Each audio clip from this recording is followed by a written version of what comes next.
This is the coca plant. In its humble form, it's a great cash crop for tea and medicinal purposes, but it's pretty useless as a profitable drug because the cocaine content is just so low. So to make 1 kilogram of cocaine to sell in the US, you need around 350 kilograms of dried coca leaves, which would cost around $3.85. From there, you dry out these leaves even more so that it weighs more like 300 kilograms. Then comes the fun part, extracting all that delicious cocaine out of those leaves. You do this by finely chopping up the dried leaves and mixing in some very healthy chemicals like cement, fertilizer, and gasoline. You then filter out all the remaining plant matter and do your best to remove all those chemicals. Not a super big priority though. Boil the remainder down and you're left with around 1 kilogram of damp cream-colored paste known as cocaine base. All you gotta do for the last step is to mix the paste with some kind of solvent like acetone with hydrochloric acid, filter it, dry it, and then you're left with 1 kilogram of beautiful, snortable cocaine powder. Sell that for $800 in Colombia, and that kilogram begins its long journey down the cocaine supply chain. By the time it's exported out of Colombia to traffickers, is worth around $2,200. Then it's time for the traffickers to work their magic. They'll load it up into planes, sneak it across border crossings, muggle it through tunnels. Basically,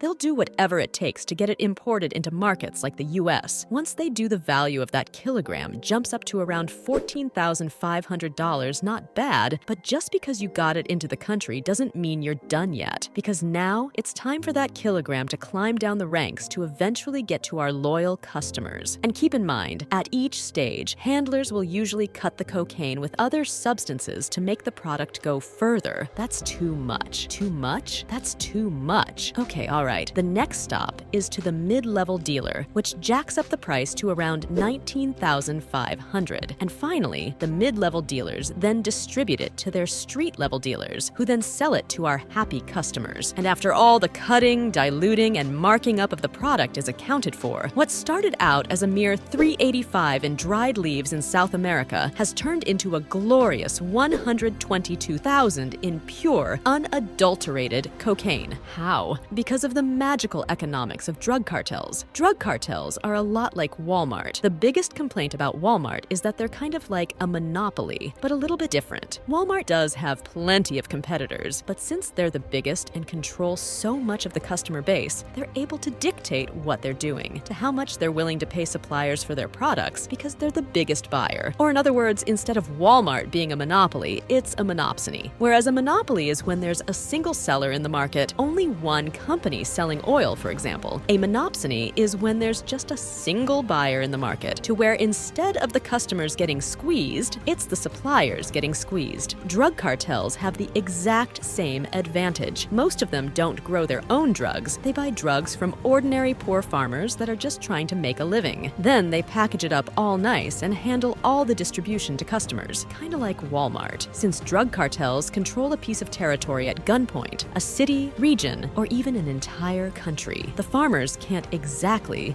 shop around to see which drug cartel will pay the best price for my coca leaves, since the cartel that owns the territory is the only buyer. This means that if the farmers have a bad harvest, the local government, that's maybe funded by the US war on drugs, cracks down and destroys half of their farmland, or anything else that can make the farmers' costs go up. It doesn't make a single difference to the drug cartels. Since they control the price, they're able to keep their costs down even when the farmers' costs go up, and the farmers won't. Always have to suck it up and take what's offered. Most retail businesses sell their products with around a 10 to 100% markup from the wholesale price. And as we've already seen, markups in the drug business are a little bit more steep than that. Instead of just a 10 to 100% markup, going from $3.85 in raw coca leaves to around $122,000 in street price cocaine is more like a 30,000% markup. Now, of course, not all of that is profit, because smuggling tons of legal drugs with all the murdering and bribing that typically comes along with it can get pretty pricey. But it's still pretty profitable, because drugs are kinda like the marketer's dream. Since men started selling products, they've devised better and better ways to make their products more addictive, because the more addictive a product is, the more it will sell itself. Just look at how good social media platforms have gotten at this. But with drugs, you don't have to worry about any of that nonsense sense,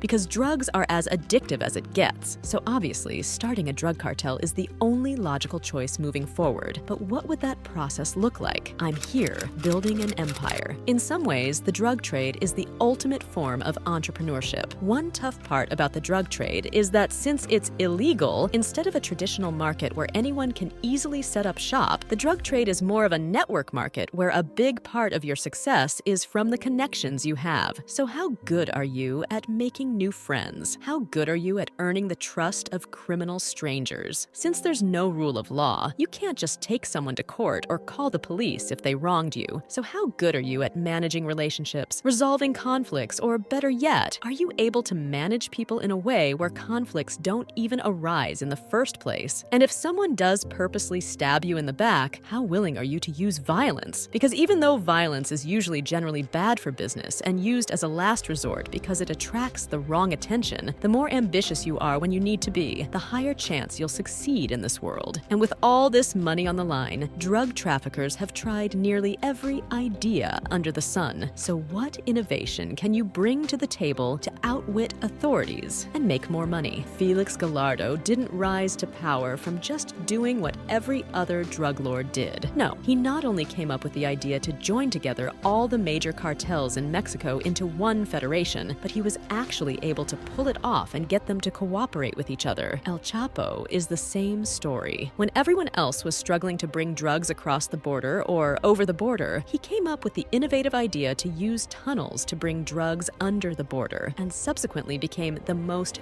powerful drug lord in the world. So let's say you're able to achieve this perfect balance between being the most innovative entrepreneur while being the most cutting, cutthroat mob boss. Then it's time to move on to step 2. One of the most cliché sayings in business is that an organization's people are its most valuable asset, and in the drug business, this is truer than ever. If you want to build a drug empire, then you're going to need people, but not just any people. People that are loyal, they're talented, they have just the right criminal background and aren't stupid. Want to find suppliers or farmers? You'll have to find and make friends with the right people. Want someone to oversee your operations? You'll have to find the right person, and you have to recruit these people in secrecy without job postings, while making sure they're not undercover cops, informants, or someone that's going to stab you in the back later on. Like we mentioned earlier, once you find these people, you'll have to be a master at managing and dealing with people problems without resorting to violence right away. Mix all of this with the high profit margins of the business, and you'll quickly realize that HR, human resources, is one of your biggest bottlenecks. And while the best drug cartels are usually the ones that are best at managing its people, there are a few ways to tackle this problem. A great place to find people is in prisons. In the eyes of drug cartels, prisons are like colleges. They are a godsend. A bunch of people with nothing better to do, all have criminal backgrounds, all don't have a job lined up after their release. In fact, prison is how George Jung and his business partner meant that the movie Blow was based off of. George had experience in smuggling cannabis already, and Carlos had connections with Pablo Escobar in Colombia, while cocaine was still in its infancy in the US. If you're in more policed countries like the US or UK, another great option is to use independent contractors. Hire a bunch of freelancers and have each only do small, simple jobs that are hard to screw up, like cogs in a machine. One person to be the courier, one person to pick up the product and distribute it to dealers, one person to collect the money, one person to count the money, and one person to deliver the money. And since everyone is encapsulated on a need-to-know basis, you expose yourself to less risk. In fact, a mini British cartel ran by just 2 people had this exact same system running and was bringing in around £60 million per year. So let's say you've gotten this far. You are able to strike the perfect balance between entrepreneur, manager, and a force not to be messed with. You found the right suppliers, employees, and business is going great. Now it's time to scale, baby. And the way we scale is much like any other legitimate business. There are a few things we can do. El Chapo was notorious for always being ahead of the authorities and evading capture. A big part of his success was that locals loved him, or at least they thought they'd be worse off without him, so they always helped him evade the police. This is because El Chapo and other drug lords are very good at PR, public relations. They would leave $1,000 tips, build churches, give out Christmas gifts to kids, build housing for the poor, and even provide cheap loans to businesses. So if you're getting really big and attracting a lot of unwanted attention, attention, it might be worth investing in PR. Today, in our globalized economy, companies have the choice to shop around for which countries will save them the most money. Drug cartels are doing the same thing with countries like Guatemala and Honduras, because the lower the average income of the country, the lower you have to pay your workers. The more corrupt the politicians, the easier it will be to bribe them to turn a blind eye. So once your organization gets to a certain scale, offshoring might be worth looking into. And the last way to scale that we're going to cover is diversification. Drugs go out of style like LSD. Loss can change like cannabis in some areas, so relying on just one drug to smuggle is very risky. You already have experience in one drug, so it's not too hard to diversify into another drug. A great example of this is heroin coming back into fashion recently. This was because patients were getting addicted to OxyContin, but they couldn't afford it, so they fall back onto something cheaper like heroin. This is called vertical diversification. Another way is to diversify horizontally into other crimes like racketeering,